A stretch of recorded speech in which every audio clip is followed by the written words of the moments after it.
Saludos, caminantes del abismo, y gracias por asistir a los relatos de Lovecraft de VM Gran Abismo. Hoy os voy a traer un vídeo más cercano a VM Gran Misterio que a VM Gran Abismo, porque lo que os propongo hoy es una investigación real sobre si existe el Necronomicon. El Necronomicon es un libro que es mencionado muchas veces en los relatos de Lovecraft y sería un libro prohibido en su mitología. Un libro que tendría una serie de pautas, ritos, hechizos que abrirían las puertas del otro lado y traerían a la liberación de los dioses que están ocultos y encarcelados por los primordiales. Vamos a hablar de muchas cosas, vamos a hablar de por qué existen ciertas interpretaciones que se dan como por reales en las tiendas del Necronomicon. Vamos a desmontar ese mito porque son todas falsas, pero vamos a ver cuál es la parte real de todo esto. ¿Qué decía Lovecraft? Os voy a leer un pequeñito relato de el Necronomicon que se titula Historia del Necronomicon, y quiero que sepáis que Howard Phillips Lovecraft no tenía ninguna intención de publicar este relato. Fue publicado con el paso de los años después de su muerte. Él escribió esto para enviárselo por carta a sus amigos de forma privada, algo que a mí me llama mucho la atención. Vamos a ver el origen del Necronomicon por Lovecraft, no por internet, ni tampoco por ciertas personas que entienden de estas cosas, no. ¿Qué dijo Lovecraft y por qué no quiso publicarlo sobre el Necronomicon? Con esto vamos a leerlo y luego vamos a pasar a la investigación. Historia del Necronomicon. Título original: Al-Azif. Azif es el término que los árabes utilizaban para designar ese sonido nocturno producido por los insectos que suponen que son aullidos de demonios. Compuesto por Abdul al-Azred, poeta loco de Saná, en Yemen, del que se dice que floreció durante el periodo de los califas Omeya, hacia el año 700 después de Cristo, quien visitó las ruinas de Babilonia y los subterráneos secretos de Memphis, y pasó 10 años en soledad del gran desierto del sur de Arabia, el Rub al-Jalí, o espacio vacío, de los antiguos, y el desierto Datna, o carmesí, de los árabes modernos, del que se dice que estaba habitado por espíritus malignos y protectores y monstruos de la muerte. De este desierto refieren muchos prodigios extraños e increíbles, quienes afirman haberlo penetrado. En sus últimos años, Al-Azred vivió en Damasco, donde escribió el Necronomicon, Al-Azif, y se cuentan cosas terribles y contradictorias sobre su muerte o desaparición, 738 después de Cristo. Dice Ibn Khalisa, biógrafo del siglo XII, que fue arrebatado por un monstruo invisible en pleno día y devorado ante gran número de paralizados testigos. De su locura se dicen muchas cosas. Él afirma haber visto la fabulosa Irem, o ciudad de las columnas, y haber descubierto bajo las ruinas de cierta ciudad desierta y desconocida los anales terribles y secretos de una raza más antigua que la humanidad. Fue solo musulmán indiferente y rendía culto únicamente a dos entidades desconocidas que él llamaba Yog-Sothoth y Cthulhu.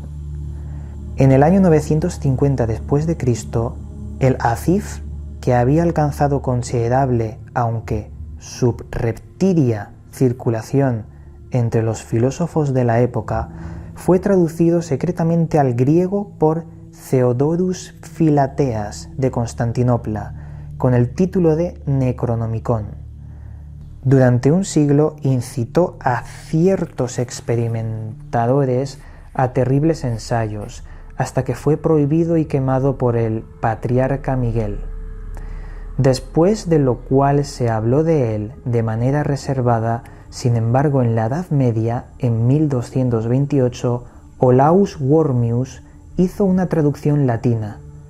Este texto latino fue impreso más tarde 2 veces, una en el siglo XV en caracteres góticos, evidentemente en Alemania, y otra en el siglo XVII, probablemente en España.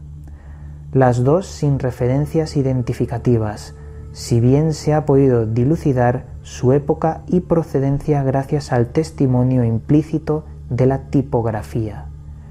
Tanto la versión latina como la griega fueron condenadas por el Papa Gregorio IX en 1232, al poco tiempo de aparecer en latín, que fue cuando llamó la atención.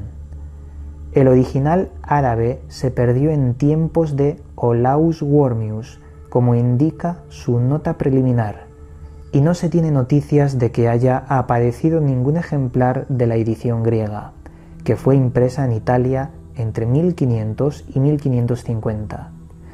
Desde que ardiera la biblioteca de cierto individuo de Salem en 1692. La traducción inglesa realizada por el Dr. Dee no fue impresa jamás, y de ella solo existen fragmentos recuperados del manuscrito original.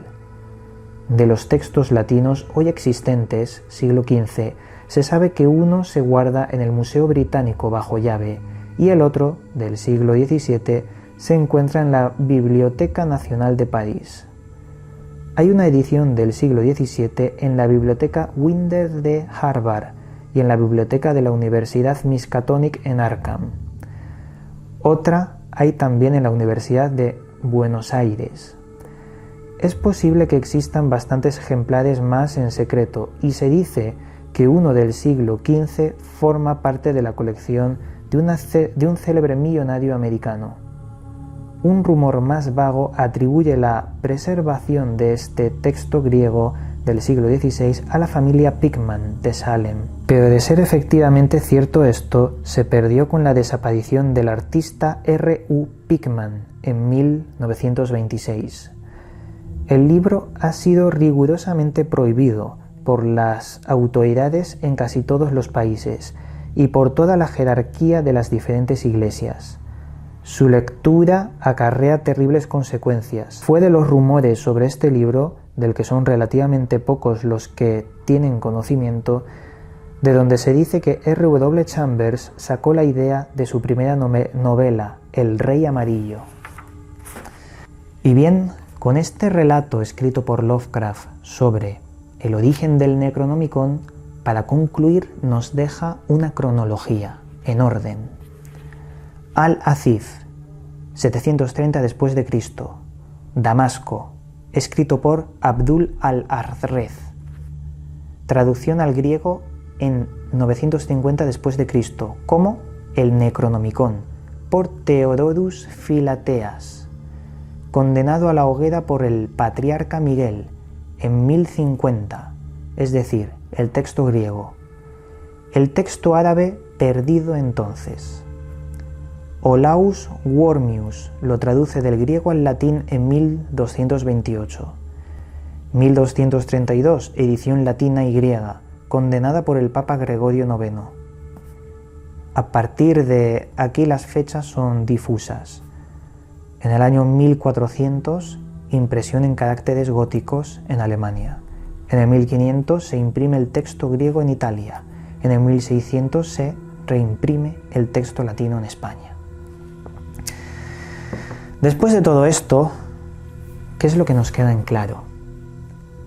Vemos que Lovecraft ha creado una ficción sobre el Necronomicon. Sabemos que Arkham, Miskatonic no existen. Sin embargo, nos dicen que ahí hay un ejemplar. Pero también nos dicen que hay uno en Buenos Aires, que posiblemente en España exista otro, que en diferentes universidades, por ejemplo en Harvard, también hay otro. Y ahí entre líneas, no sé si os habéis fijado que ha mencionado a varias personas muy interesantes.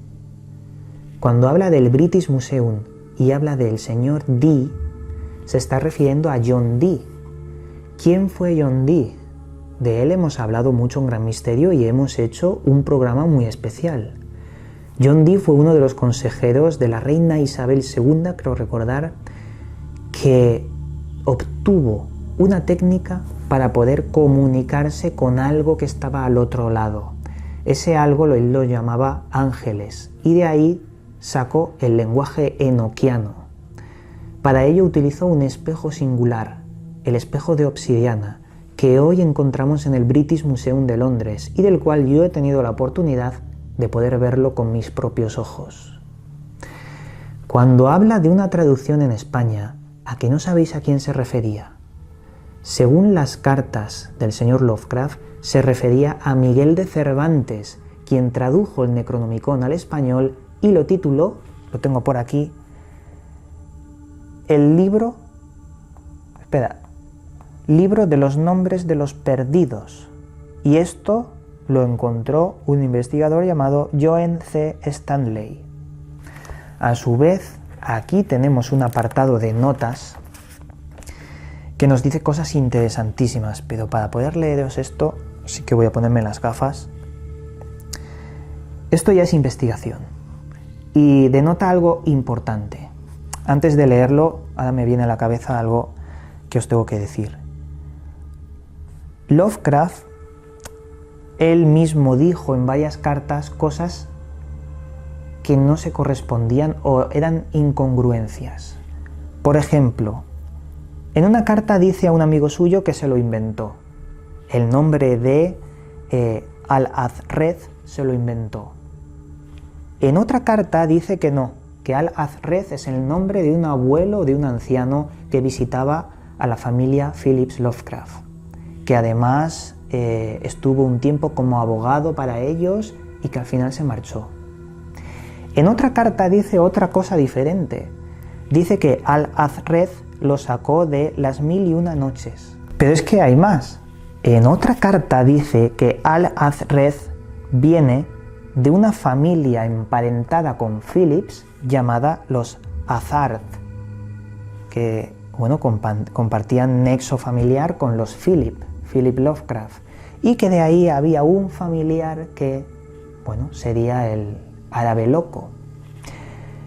Pero es que hay más. Hay otras cartas que dice que Al-Azred viene de una morfología del inglés camuflada que significa Al-has-read, Al-read al, que significa algo así como el que lo ha leído todo.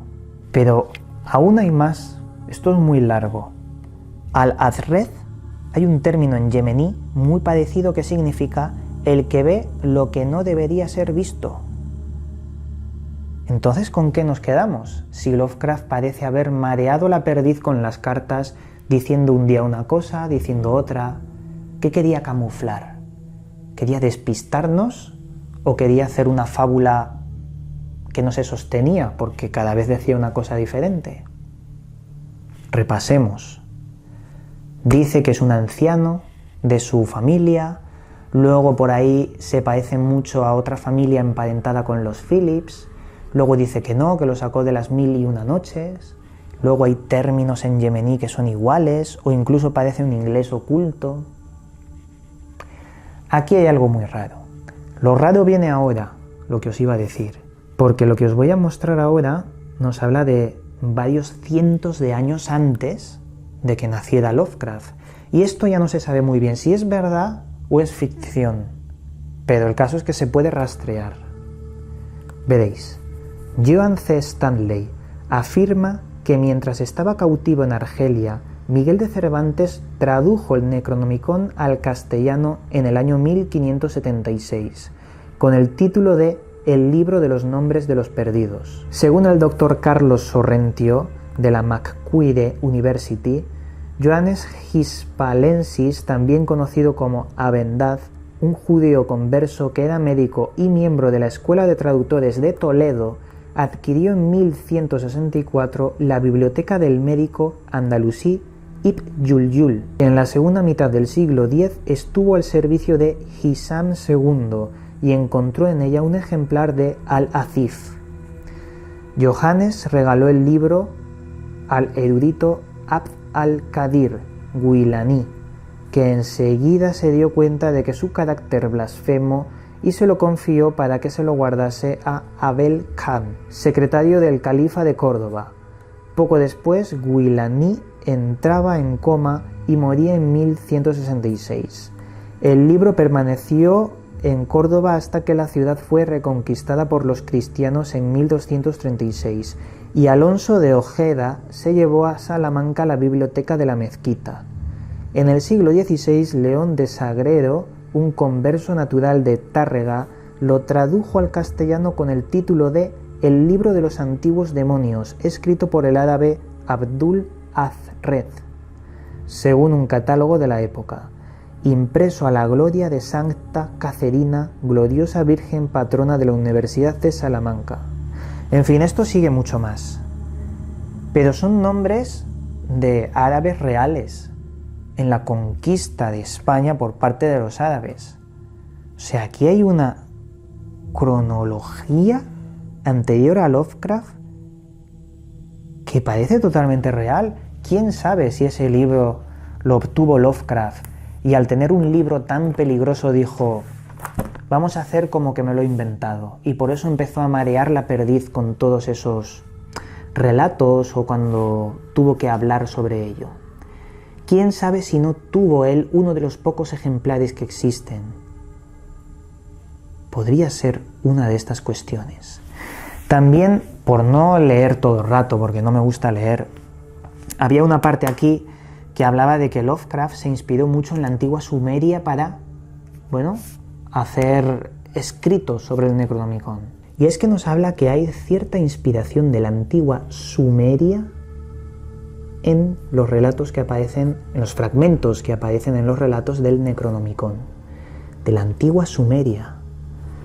Aquí, como hemos visto, se menciona a una ciudad sin nombre, una ciudad que también llaman Irán, no Irán, Irán, y que claro se relaciona con Damasco. El árabe loco a lo mejor vio algo en lo que es ahora la antigua Sumeria, Mesopotamia, y eso creó un texto.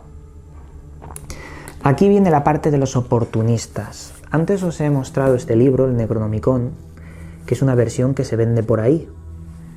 Aquí aparece Marduk, Inanna, Enki, los nombres de los dioses sumerios. Está mezclando también a Azathoth, a Cthulhu con estos nombres. ¿Qué pensáis vosotros? Yo pienso que fue un oportunista que dijo: voy a vender el Necronomicon, cuando se sabe que si existe de verdad habrá muy pocos ejemplares y están perdidos. Por eso comercializar algo que no se sabe si existe da mucho morbo y muchas ventas.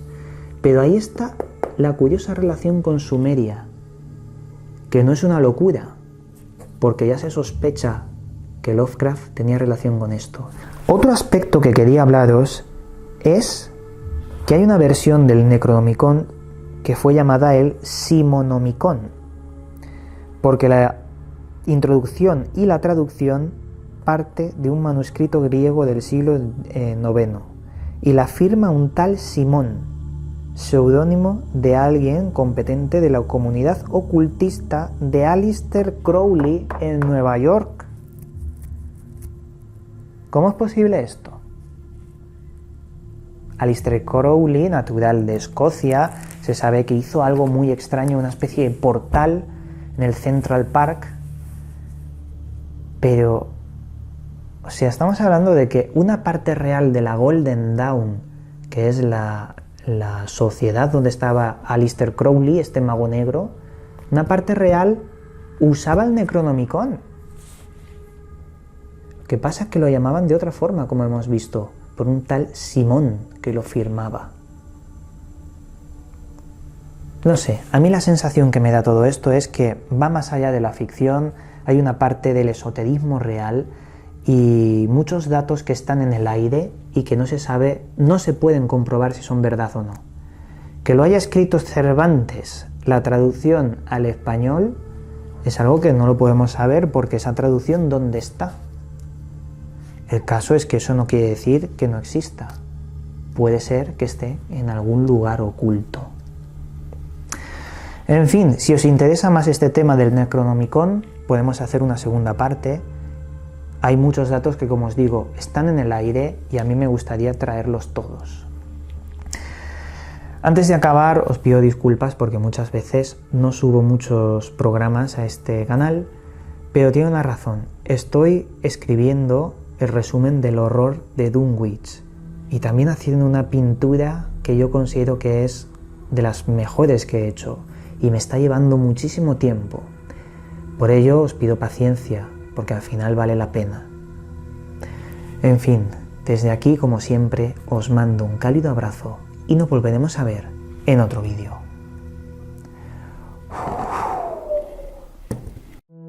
Llegamos al final del programa. Puedes seguirme en mis otros 2 canales donde también subo información sobre misterios y enigmas.